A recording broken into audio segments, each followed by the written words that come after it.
Hello, hello. I don't know if everyone can hear me.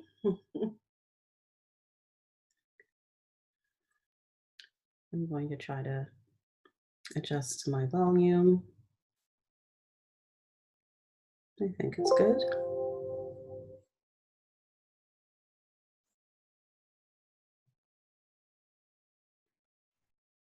Can you let me know if you can hear me?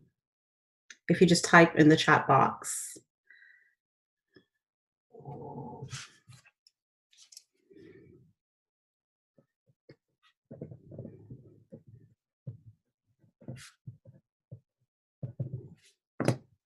Excellent.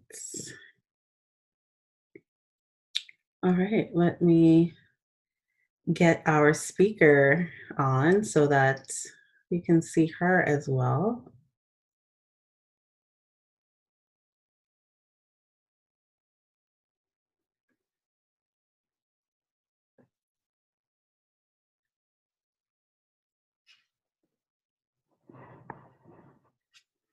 Okay, Sandra, we cannot hear you. Let me unmute you. We can't hear you or see you. I unmuted myself. Can you hear me now? Yes, I can hear you. Okay, so let's try video now. There we go. We can see you. Hello. This is our first webinar of 2020. In my head, I said 2019, but it's 2020. Can you believe it? No. This is unreal. I remember as a kid, you think of years in the 2000s and then 2020, I'm expecting some Jetsons action, but Right. I guess not. No, not yet. Yeah, it's been quite a day. I've had a lunch date and I just got back from a dinner date. Nice. Full social calendar. Yes, I'm trying to squeeze as much in as possible on my good weeks. So I have lunch dates every day this week. Oh, wow. I'm not mad about it. No. Everyone, where are you from? Let us know. Hi, Josh, Linda, Mariam. And I am going to apologize before I say the other person's name. Rakaya? I'm not sure which one's right. But yeah, let us know where you're from. Type in the chat box so we can talk weather if you're in the GTA or if you're in somewhere like Newfoundland. My goodness. I was watching some of that video yesterday, or earlier today, actually. Yeah. It's crazy. It's not for me. The lineups to get groceries, though. Yeah. Yeah.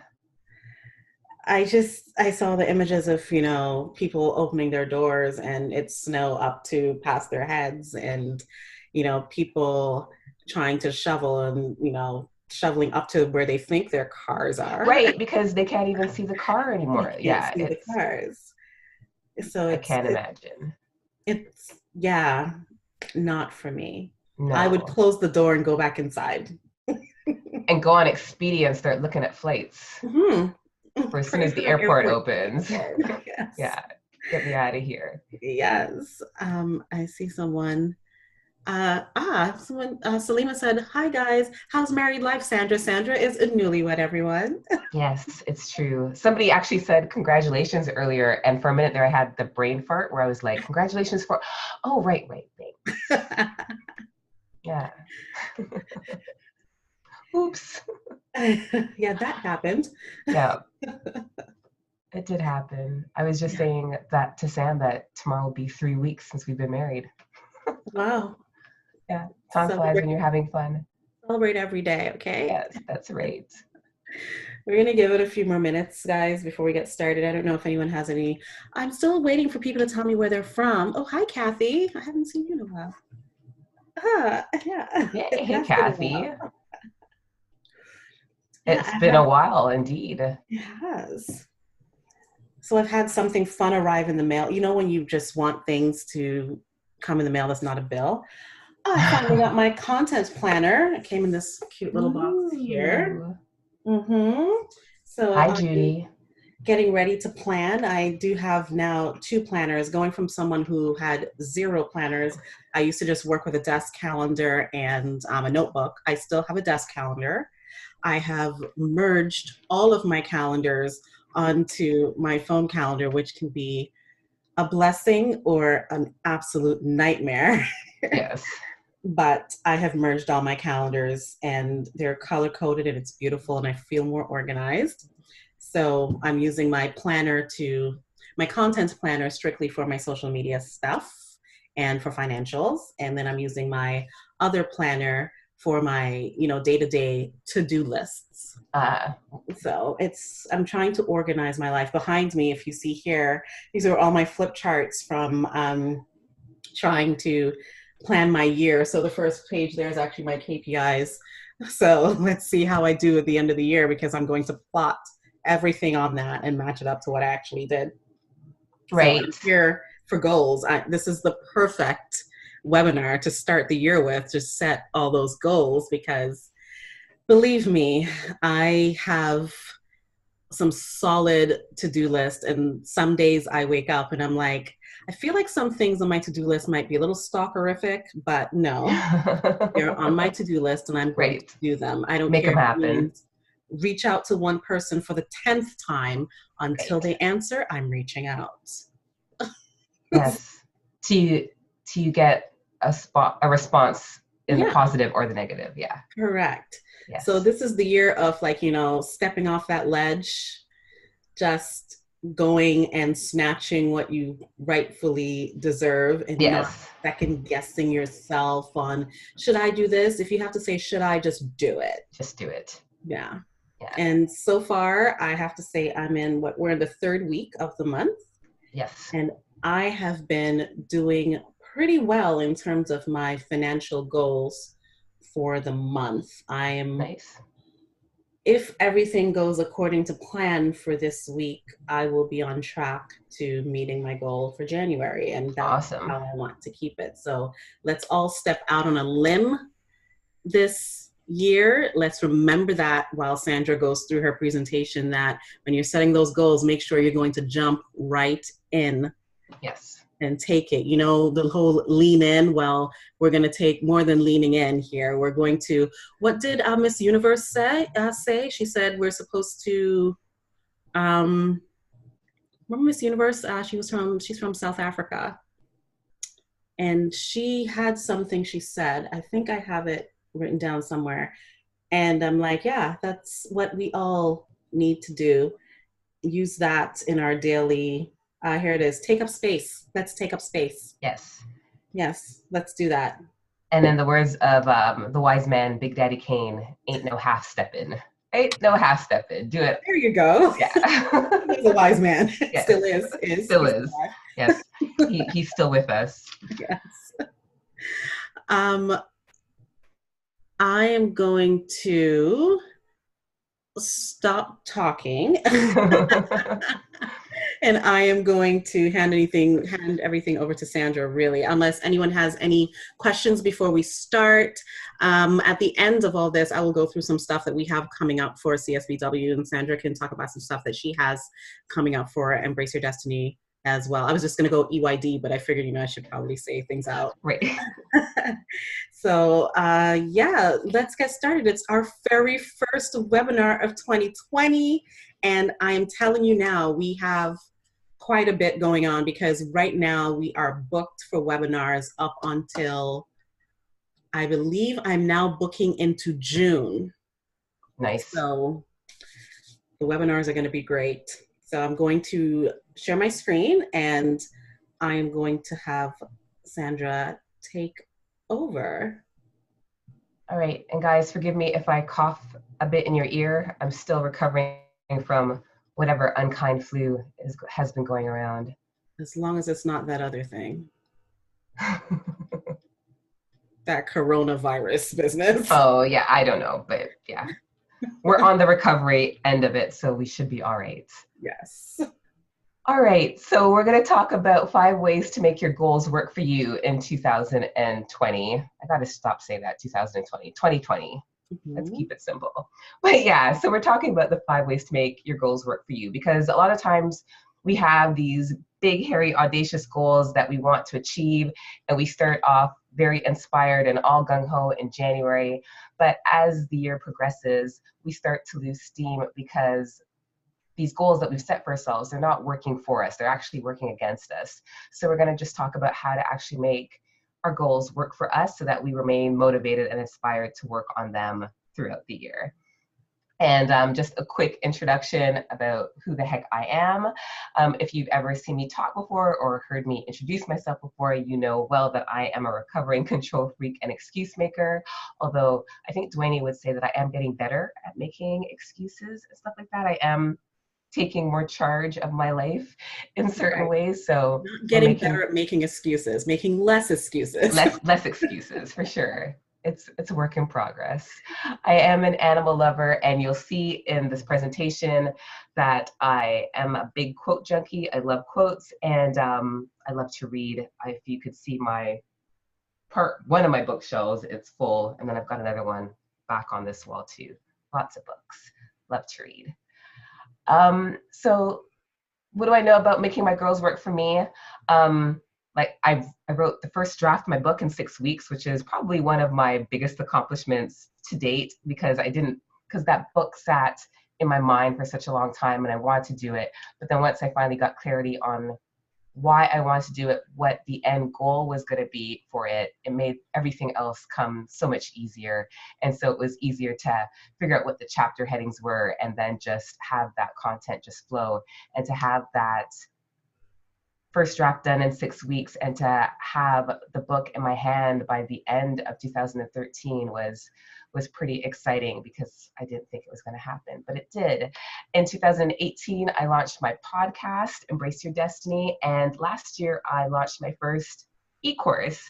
And so all these things are things that I have talked about for a really long time, but once I got out of my own way, once I stopped making those excuses and actually put a plan into action, all of these things started to flow in a way that I didn't envision that they would when I first started out. And one of the big things I did is letting go of the need to multitask, because it is so easy to think that you have to do it all. And so you have your hand in so many different pots, and one of them's bound to burn if you keep doing those things. So it's about giving laser focus to specific projects as opposed to trying to do everything at the same time. And then also, and I'll talk about this as we move on, some tools and techniques that I have learned and incorporated into my practice that have helped me to stay on track and keep myself accountable. And so our current situation, we've just started 2020. We're looking at our 2020 goals. Now is a good time to look at what worked in 2019, what didn't work, so that you can leverage the things that did work for you last year, and then readjust what didn't work. So the things that didn't work, you don't want to keep doing them this year. And I think that when we don't take that time to pause and reflect on how our year went, or even how our month went, what's working, what isn't working, we can find ourselves spinning our wheels in mud because we're just continuing to do the same things, somehow expecting different results, but we keep getting the same results because we haven't done anything to change the output that we're putting out there. And so one of the questions that I want you to think about is, what would need to happen to make this year your best year yet? So what's one thing that if it happened this year, if you hit that one target or accomplish that one thing, that would make all the difference in making this year your best year yet?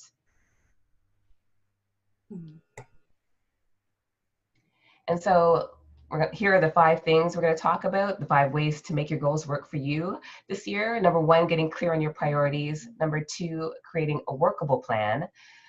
Because we can create a plan, but if that plan is overwhelming, so that every day when you wake up and you look at that plan, you don't know where to start because it all seems too daunting, you're not going to take action. So you want to make sure it's a workable plan. The third thing is avoiding allowing disappointment to discourage you, because when you have those big goals that you're working towards, setbacks are an inevitable part of the journey. And so instead of being completely discouraged by those setbacks and wanting to give up, we need to find a way to push through those things so that we can get find that light at the end of the tunnel and really work towards achieving our goals. And I don't think any of this is possible without establishing a positive support system. So we'll talk about that. And then the final thing that we'll talk about is how to deal with indecisiveness effectively. I know that for some of us, indecisiveness isn't an issue, but for others like myself, it can be more of a challenge. So we'll talk about how to let go of that indecisiveness so that you can take the action necessary to make your goals a reality. Like Dwayne said, just do it. Yes. And so the first quote of the evening is, "We all have the extraordinary coded within us, waiting to be released." And it's a quote by Jean Houston. And I love that quote because, a lot of times we dismiss our abilities. We think that because it comes easy to us that it's nothing special. But I think that when we embrace the things that we're good at, whether it comes easy to us or not, then we can really do what we need to do to take it to the next level and really incorporate that and leverage that in whatever we want to do to achieve our goals. And so number one is clarity on your priorities. And so with this, it's about really getting clear on what it is you really want. And a lot of times we can get caught up in thinking that what everybody else wants for us is what we should want for ourselves as well. But that never works out the way that we want it to. So when you have goals that other people have put on you or said, they think it would be a great idea if you do that, then when you start to do it, when you hit those challenges, when you hit those roadblocks, it's so much easier to walk away because it wasn't a goal that you set out to achieve on your own. It's something that somebody else gave to you. So you really want to look at what's important to you. And in all of this, get really comfortable saying no, because it's so easy to have people who see that you're good at whatever it is, asking you to do them a favor or help them out, or, and as women, it can be so easy for us to fall into that trap of saying yes to everything because we do want to help, but we do want to, support one another. But when we get so caught up in saying yes to everyone else that we don't have enough time to do the things that are important to us, then we're not doing ourselves a service, right? We're doing ourselves a disservice by doing that. So it's about getting comfortable saying no, understanding that no can actually be a full and complete sentence, that you don't have to explain yourself. You don't have to justify why you're saying no, because I know from my own experiences that when I try to justify it, I can find myself bring myself right back to saying yes because I can't give myself a good enough reason why I've said no. So sometimes it's just about saying no and being good with that and moving forward, because at the end of the day, if you spend all of your time working on what's important to everybody else and you don't have that time to work on what's important to you, you do run the risk of building feelings of anger and resentment and getting frustrated with the people that are closest and dearest to you. So you do want to do it not only for yourself, but for the preservation of the relationships you have as well. And another quote, "Becoming more and more aware of all that is possible moves your whole life into greater balance." And I think that that's one of the beautiful things about pursuing our goals, is that once we start to take action, once we start to see results from the things that we're doing and we see what's possible, we start to ask ourselves, what else is possible, right? Because you start to see that things that you once thought were impossible, that you were never going to be able to do for whatever reason, you did achieve, then you start to think about what other limitations that you've set for yourself that you could actually push right past.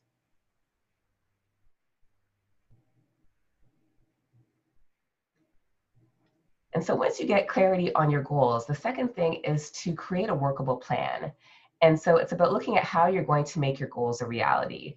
And you want to set, you hear about SMART goals, setting those small, medium, and long-term goals, setting benchmarks. But I think, again, when it comes to creating to-do lists, whether it's a daily to-do list or a weekly to-do list, you don't want to set something for yourselves that when you look at it, it's overwhelming to you, that you don't know where to start. You want to look at this and be like, okay, I'm going to have to work at it, but it's not impossible. It's not something that's completely overwhelming to you. It might challenge you, but it's totally doable. And so I think that a lot of times we can push ourselves too far and we can put too much on our plate. And so now we've got 20 things on the to-do list for the week and you've checked off 5 of them.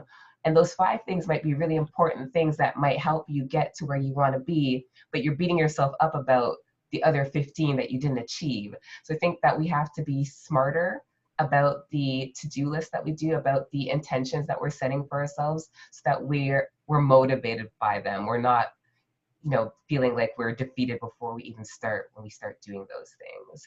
And I think that you want to track your progress regularly. For myself, I have a journal that allows me to check in the morning and in the evening. So I'm doing a daily check-in with myself on what's working, what isn't working, and I'm writing out my commitments every day. And so that kind of stuff just sticks with you a little bit more than just having some vague idea of what you want to do, and having just something in your head about, I want to do this tomorrow, but not really, setting it out there and writing it down. Because I think that writing it down gives it so much more meaning and makes it, you'll never forget it because it's actually written down somewhere.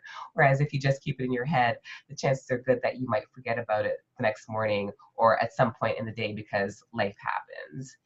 And the other thing that you want to think about when you're creating that plan is you want to build incentives for yourself. So if you hit that particular target, what are you going to do to reward yourself? And these don't have to be huge rewards, but they can be nice treats for yourself, right? Whether that's treating yourself to a mani-pedi at the spa or a facial, or treating yourself to your favorite dessert, whatever that is, but it's something that you're looking forward to and something that's going to give you that incentive that, even those times where you don't really feel like going to that networking event or, writing that blog post that you're like, but if I do this, then I'm going to reward myself with whatever. And then it gives you that little bit more encouragement to get it done. Now, I know that for some, that instead of incentives, people create disincentives, punishments almost for themselves. So I know somebody who's in a mastermind group, and when all the members of this mastermind group, when they don't achieve what they set out to achieve the month before, they actually have to pony up $100. Wow. Right? So that's another, I'm more motivated. I don't know which one I'm more motivated by, to be quite honest with you. I think having to pay the $100 would probably light a fire under my behind in a certain way to make sure I got stuff done, but it would not make it, the fire would be lit for the wrong reasons, I think, in that way, right? Where it's not, I'm not doing it because I know it's gonna get me further. I'm doing it because I don't want to pay the $100. So I think that it can work, but I think you just have to be mindful of how you're doing it and why you're doing it. But I leave that to you. Wow. The $100 penalty is kind of steep though, no? It I mean, I is. guess it's all relative. If you're not the type of person who will be a doer and you're part of this group, after a few months. Right. Yeah, it might be a wake-up call though if you keep after 3 months and you're down $300, you might think maybe I'm not serious enough about this in the first place. Mm-hmm. Yeah. And another quote for you: by failing to prepare, you're preparing to fail. And I think that that's the truth, right? Is that you do want to prepare. You can't know everything that could possibly go wrong or everything that you need to make your goals a reality. But I think that when you have some sort of plan in place, that's your guide, right? Whether it works out exactly that way or not, at least you have some sort of structure to follow, which is better than nothing at all. All right, and here's a big one. Avoid allowing disappointment to discourage you. And, challenges and obstacles are an inevitable part of pursuing any goal, right? And I don't think that when you hit those roadblocks, when you hear those no's, as consistent as they may be sometimes, I don't think that it's a sign that what you're working towards isn't meant to be or that you need to give up. I often think that it's a sign, it's actually a test of our commitment. How bad do we really want it? Like, how many times are we going to hear no and keep going? And I think that when you look at Think and Grow Rich by Napoleon Hill, and he dedicates an entire chapter to persistence, I think there's a reason for that, because persistence does pay off. And you might not know when you're going to, reap the rewards of all your efforts, but they will come. And I think that you have to have faith that it'll come. And that can be hard sometimes because we want it to happen when we want it to happen. And when it doesn't happen in that time frame, we can get really frustrated and disappointed by that. But if we give up at that point, then we can miss our chance to actually make that goal a reality. So I think that it's important to remain committed, to persist and persevere through those challenges, and prepare for them as much as we can. And when those things happen, instead of feeling like you're getting beat up or that you made a mistake or you're being rejected, it's about looking for the lesson in that. Like, so what can you take away from those negative experiences? What can you do differently next time, right? So things might not always be in your control, but there are always elements that are in your control. So you want to look at what you can do to make sure that those same negative experiences don't reoccur in the future. And I think that one of the biggest things is when those things happen is to, yeah, take the time to reflect within yourself instead of, looking for solutions from outside, right? Because, you can talk to 5 different people and get 5 different opinions on what you could have done differently. But I think a lot of times we know what we need to do or what we could have done differently if we just take the time to reflect on it instead of, you know, looking for what I like to refer to as the peanut gallery to give you their input instead. I think this slide is speaking to me and my persistence, I guess, to get answers. I have been, if my goal is to try to get through to someone, normally I would send a few emails or make a couple phone calls, and if I don't get a response, oh well. Right. However, 2020, I have been sending multiple emails, phone calls, LinkedIn, Instagram, Facebook. I don't care what it takes. By any means necessary. I am going to get through to you. Yeah. So, not a sign to give up. I think this was a sign for me to not give up. No, don't give up. Mm-hmm. Persistence. It pays to be persistent. Yes. And I love this affirmation. I share it a lot in my presentations. It's from Fabienne Fredrickson, who was my first business coach. And it says, I am positively expecting great results no matter what I see in front of me. The universe is rearranging itself for my best interests right now. And I think that that is such a beautiful affirmation, especially when things aren't going your way, to say to yourself, I am positively expecting great results no matter what I see in front of me. So no matter how many rejections you've had today or how many no's you had today or how many bills are piling up today, that this reality right now doesn't indicate what your future will bring for you. And I think that that's sometimes what we need to focus on instead of focusing on what's right in front of us, as hard as that may be sometimes. So we've talked about getting clarity. We've talked about what else have we talked about? Clarity. We've talked about creating a workable plan. We've talked about not allowing disappointments to discourage you. And then the fourth thing we're going to talk about is creating a positive support system. Because I think that having a positive support system is so key to the achievement of your goals. Because when, especially as entrepreneurs, it can be such an isolating experience if you don't have a team with you and you've gone from maybe the corporate world where you had fellow colleagues, and now you're sitting at home by yourself trying to make things happen.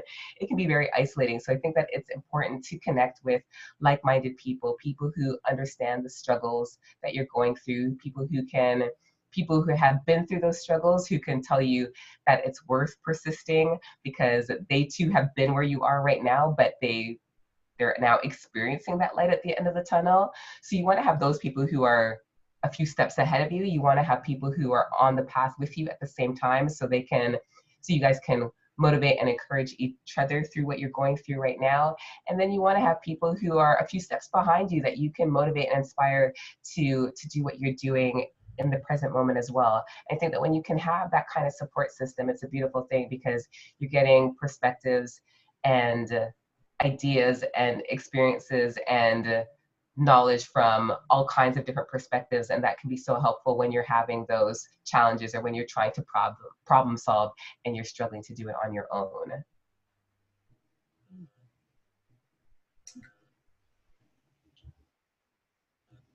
And here's another quote for you. My friends and family are my support system. They tell me what I need to hear, not what I want to hear, and they are there for me in the good and bad times. Without them, I have no idea where I would be. And I know that their love for me is what's keeping my head above the water.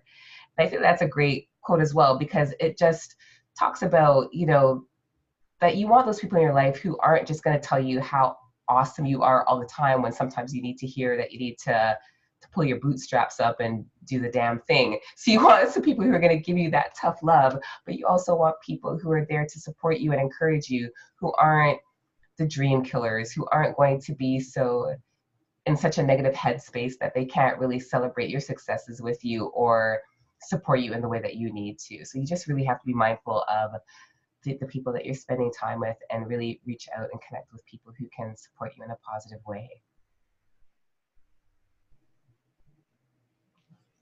My personal favorite, dealing with indecisiveness. I think that when you're struggling with what you should do in a situation, you want to ask yourself, what's the worst that could happen? Because a lot of times we create these worst case scenarios in our head, and the chances of them happening are slim to none. You probably have a better chance of winning the lottery most of the time. So we have to just, look at what the worst thing that could happen is. And even if the worst case scenario did happen, would that mean that you would lose your house, that you would, how bad would things have to be? And I think that sometimes we have to just instead of thinking about what the worst case scenario is, think about all the amazing things that could happen if this goal does become a reality. So instead of looking at all the things that could go wrong, think about all the things that could go right. And you also want to think about, what are the consequences of not taking action? So all this time that you're wasting humming and hawing about whether or not you should do something, you could miss that opportunity. I know I've done that before, where I've spent so much time trying to figure out whether it was the right thing to do, that by the time I went back and said, I think I'm ready to do it, the opportunity had passed.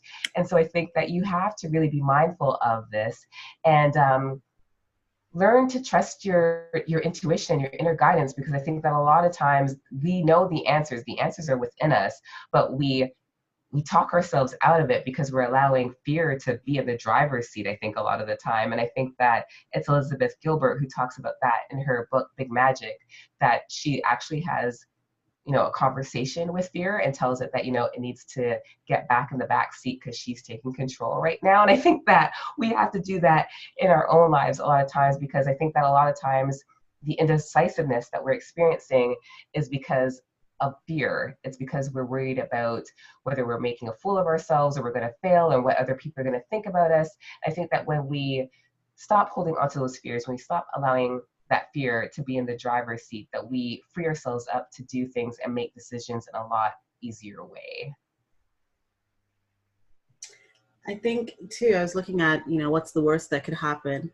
Sometimes people are fearful of what's the best that could happen too. Right, the fear of success. Yeah. Yeah, which is kind of crazy. And I think that part of that is about really recognizing your worth and understanding that you're worthy of the success that you want for yourself. And it's not something that you should be ashamed of wanting or having for yourself, because we all deserve that. Yeah, that's what we're all working towards. Mm-hmm. And another quote. I know that I have the ability to achieve the object of my definite purpose in life. Therefore, I demand of myself persistent, continuous action towards its attainment, and I here and now promise to render such action. And that's from Napoleon Hill, the author of Think and Grow Rich, that I was just talking about earlier. So some additional tips for you guys. Visualization is a great tool. You want to imagine what achieving your goal would feel like, and you want to be as vivid as possible. This is really about daydreaming on a higher level, right? You want to think about the sights, sounds, the kinds of conversations you're going to have when these dreams become a reality, what that's going to mean for your friends, your family, your inner circle when you achieve these goals. Because most of the time when we have these big goals that we want to achieve, they're not just for ourselves. There's going to be a ripple effect. So you want to really think about what that's going to mean for everyone. And I think that allows you to give yourself permission to focus and do the things you want to do when it comes to your goals without feeling like you're being selfish or anything like that. And again, going back to the daily to-do list, you want to include tasks that will bring you closer to the attainment of your goals, but you don't want to overwhelm yourself. So if any of you have worked with Leonie Dawson before, I have her notepads, and she has like the 3 most important tasks that you want to do for the day.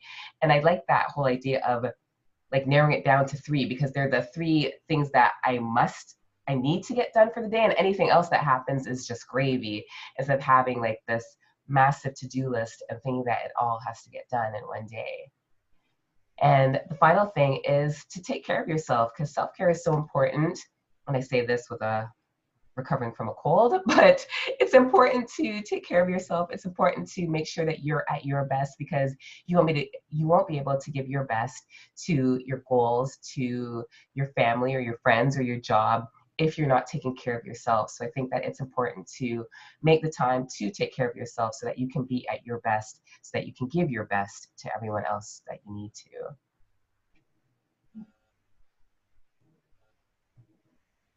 And I'm offering a special Get Clear, Get Focused strategy session for $97. It's normally $297. It's a virtual one-on-one session, and we look at where you want to be, and we break it down, and we do 30, 60, 90-day goals so that you have a working action plan to hit the ground running after our session. And I give you 30 days of email accountability. And I'll give Dwayne the link so she can share it with you guys again, so you can take a look at that if you're interested. And that price is in effect till the end of this month. I will definitely be sending this out. And I will send out this link as well. All right. Yes, thank you. And I open it up to questions.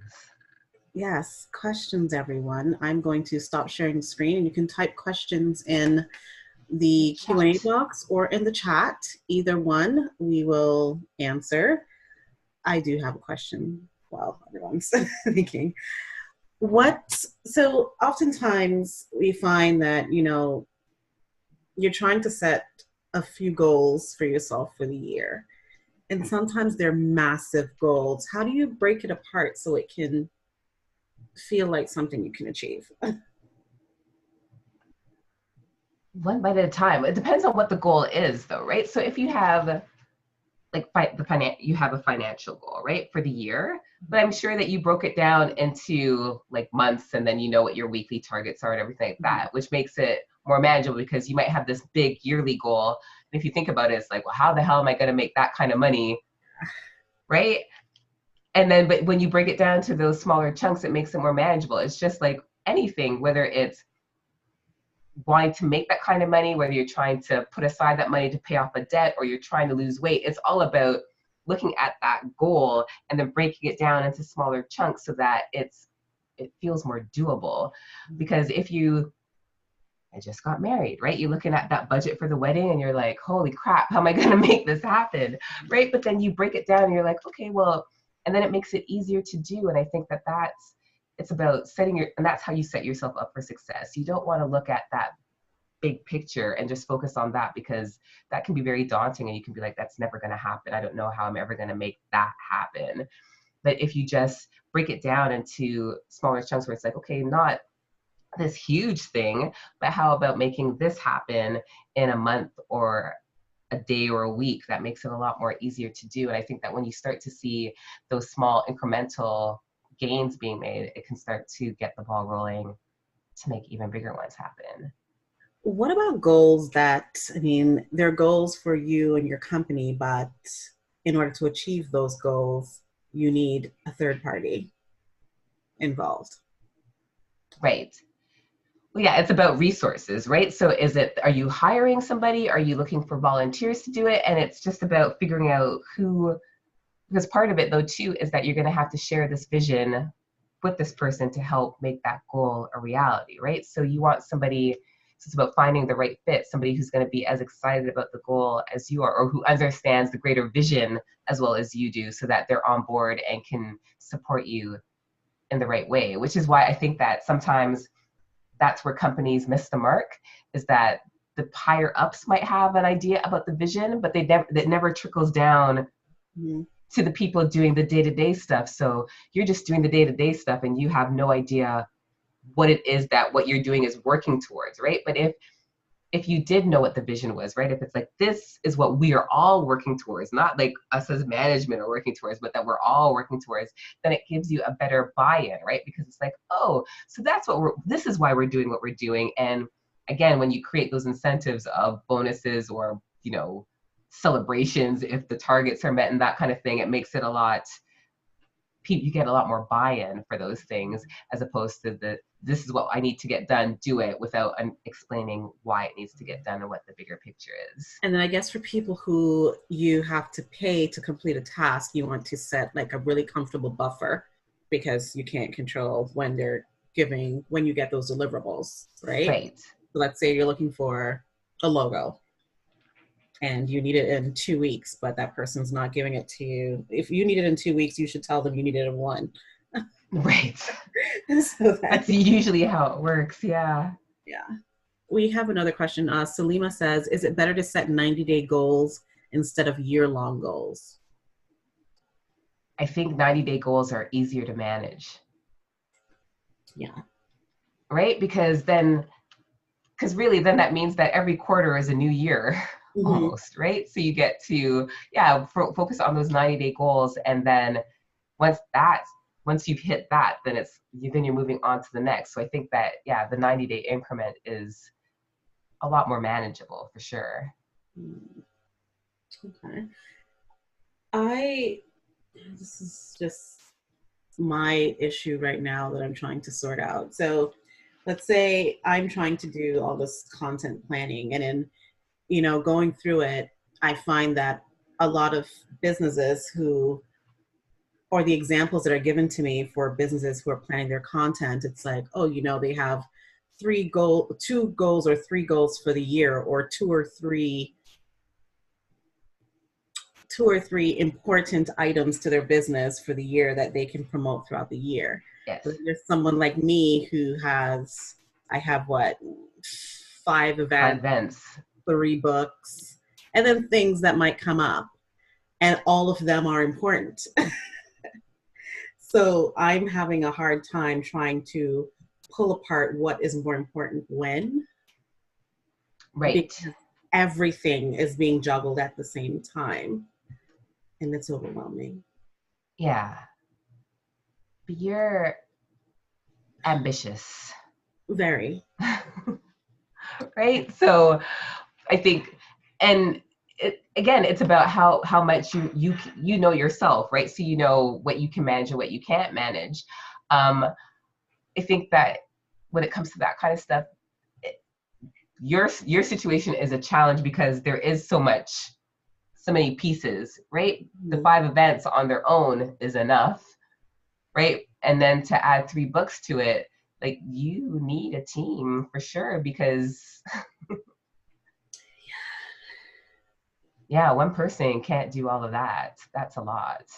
Oh, geez. Okay.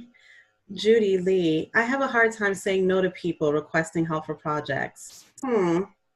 Sometimes I do want to help, sometimes not. I can't say no. Say it with me, Judy. Yeah. No. Yeah, Judy, you have to stop worrying. Okay, here's the thing. And I say this as somebody who used to have a problem saying no myself. If you don't do it, somebody else will.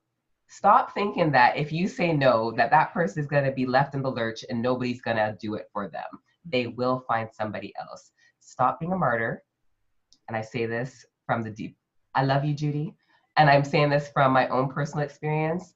Stop being a martyr and say no when you want to say no, and be okay with it, because you will run yourself ragged. You will start to build resentment, and we want you to still be a happy, loving person.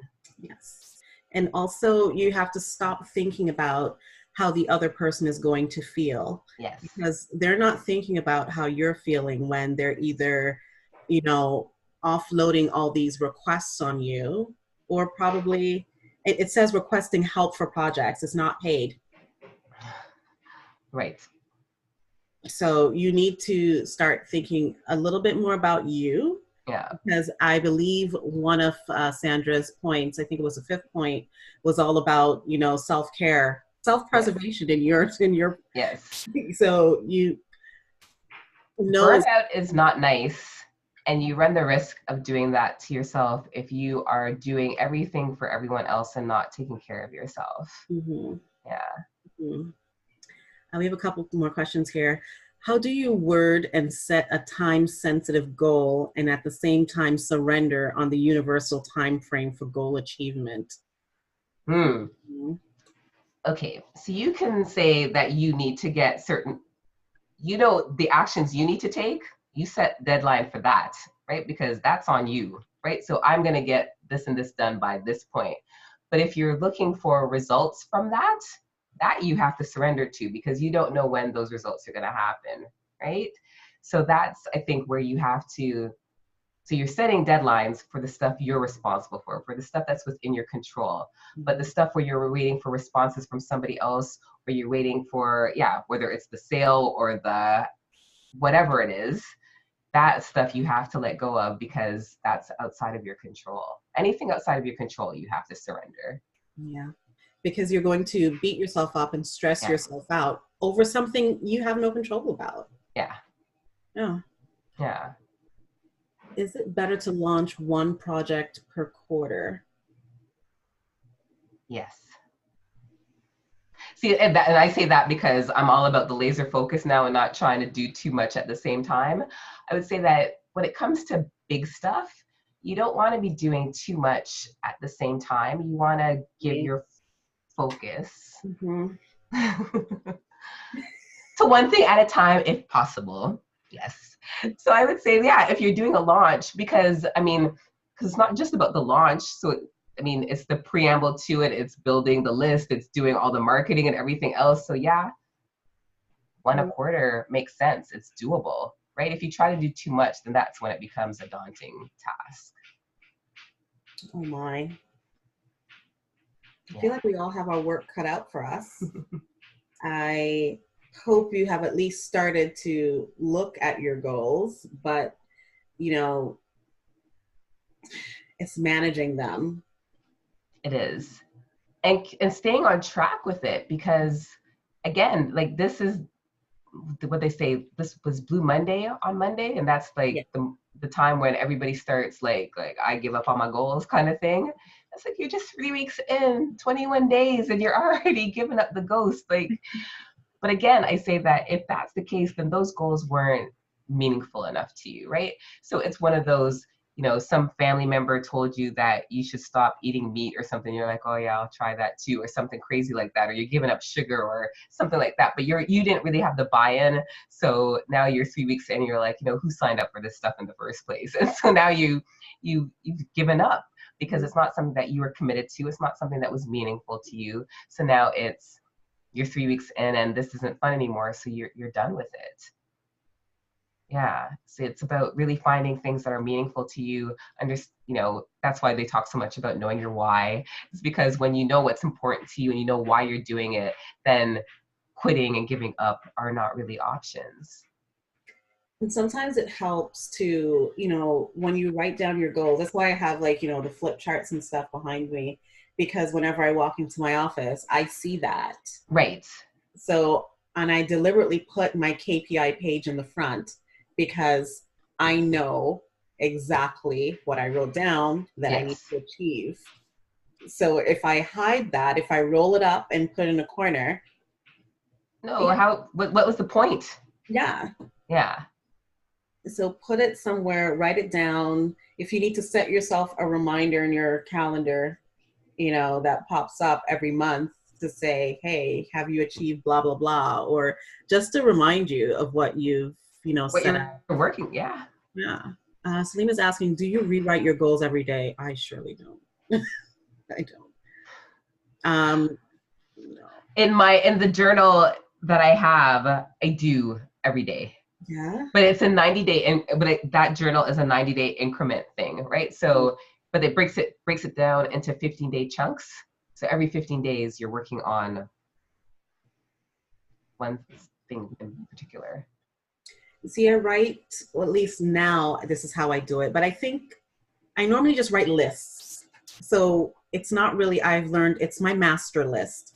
So I can sit on a Sunday and write 2 pages worth of things that I would like to do. Right. And it doesn't mean I have to do all those things that week, but it's just a list of things just to flush it out of my head. Right. Things that And are on your mind that, you know, at some right. point, yeah. And Whether it's it's my 6 months master from list. now or. And I look at the previous week of, you know, like the people I've followed up with. And if I haven't heard back from them, then I add them to my list again for the Right. week after. And then as the week progresses, I go through and I cross things out. And then I will rewrite that list on a new page the following week. So there are things that will carry over. Yes. Because again, that's just my master list. It doesn't mean that I have to get all those things done right away. However, there are things on that list. So let's say I had some book related things on my to-do list this week, but I might not have done them this week. However, next week it's becoming more urgent because I would like my book to March. So I need to get it done. Right. So yes, it really depends. Is it okay to focus on one area of your life temporarily? I might have to switch it out a little. It depends though. Yeah, whatever works for you though, right? So I mean, if you have a major health concern right now, then yeah, then health is your focus, and that's okay. Yeah, I think that there shouldn't be any hard rules on what you should be focusing versus what you shouldn't be focusing on. It's really about what's working for you, what you feel comfortable with. Again, I feel like when you feel like you have to do it a certain way, then that sort of limits you. You have to find something that works for you. And so I think that would be, the thing to do. But if there's something going on where you have, you know, even a sick family member, or you're going through a divorce or a separation or something like that, then that does inevitably become the focus for a certain period of time. But I think that, again, those things are just not forever focus, but something that needs your attention at the moment. Let's see, I'm looking at, do you set SMART goals? Most definitely. Yes. That is, it's not going to be useful to you if you don't set SMART goals. No, because there's no way to measure it. There's no way to track it. You don't know whether you're coming or going. So yeah. Oh, this has been great. I'm enjoying the questions.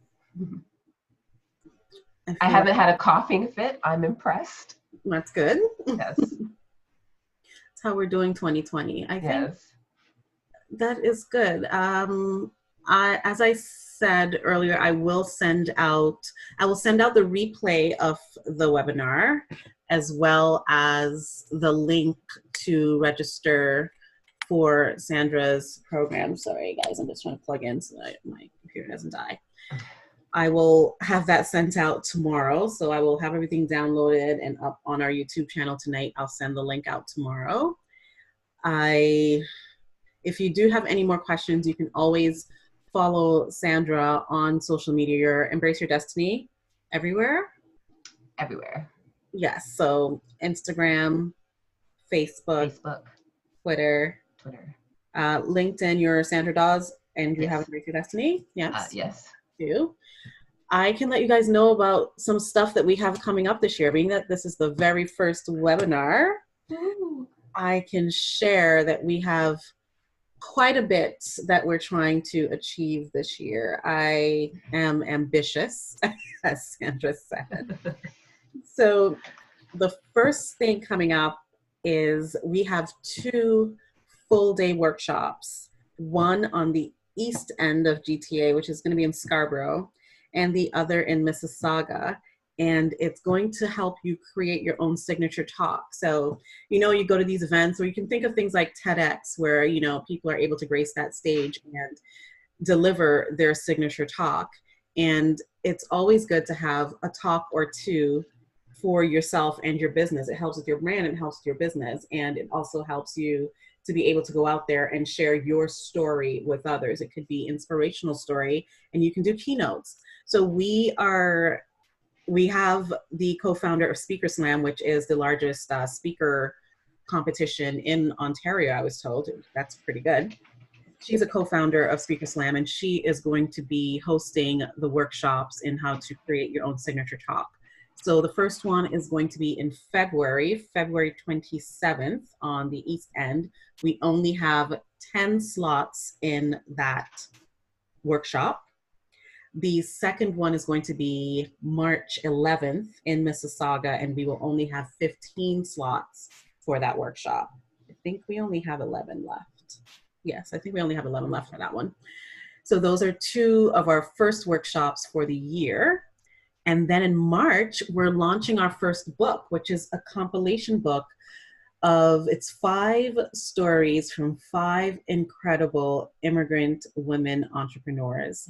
They're going to be telling you their story of, you know, what they've overcome and how they became entrepreneurs. And it wasn't, a lot of the stories are very moving, and they have really overcome a lot of obstacles to get to where they are. So I'm very excited for that book launch. So we're going to be going to about 5 or 6 events in March to do book signings, and we might have a book launch party at the end of March.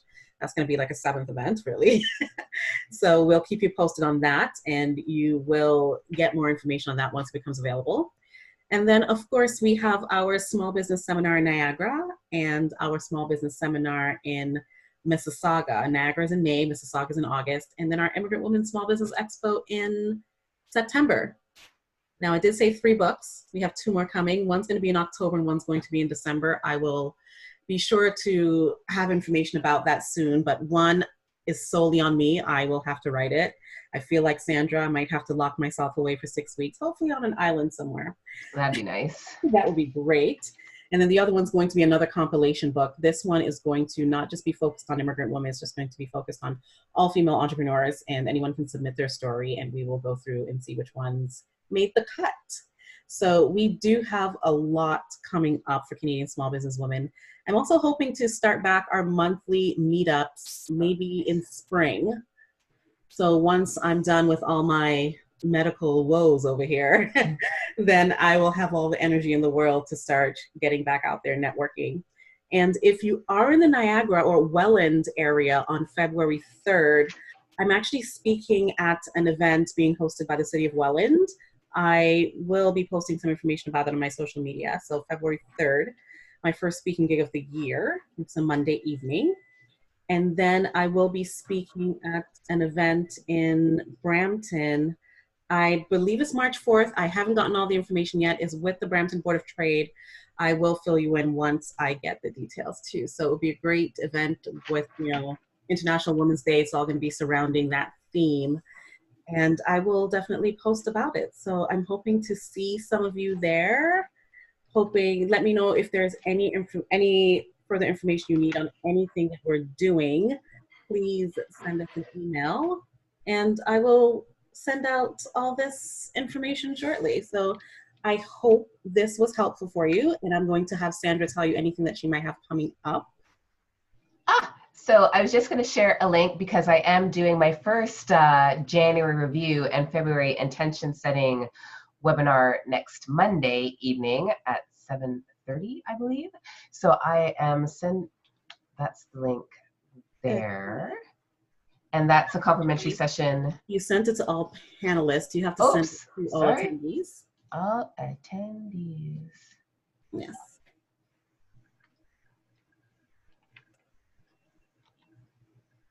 There we go. So you all click on that link. I should probably, if you don't mind emailing me that link, I'll try to include in the email tomorrow as well. Okay, I will.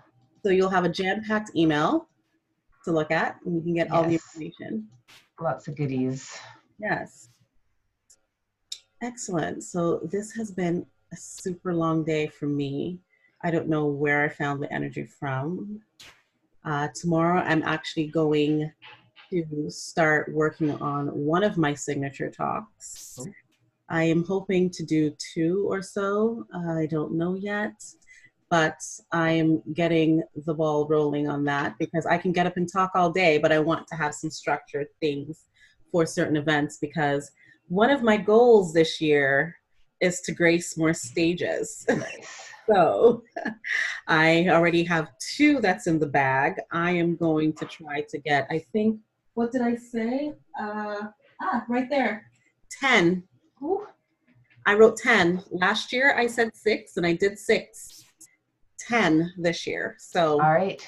I am trying to see the KPIs. You look at the goals, you see exactly what you say you're going to do, Yes. and you do it. Get her done. So everyone, this year we're going to just do it. We're going to take up space. We're going to lean in. We're going to snatch what is ours. Yes. We're going to stop making excuses. Get her done. I think I Get her learned done. this Canadian TV things. Yeah, I learned that. Yeah.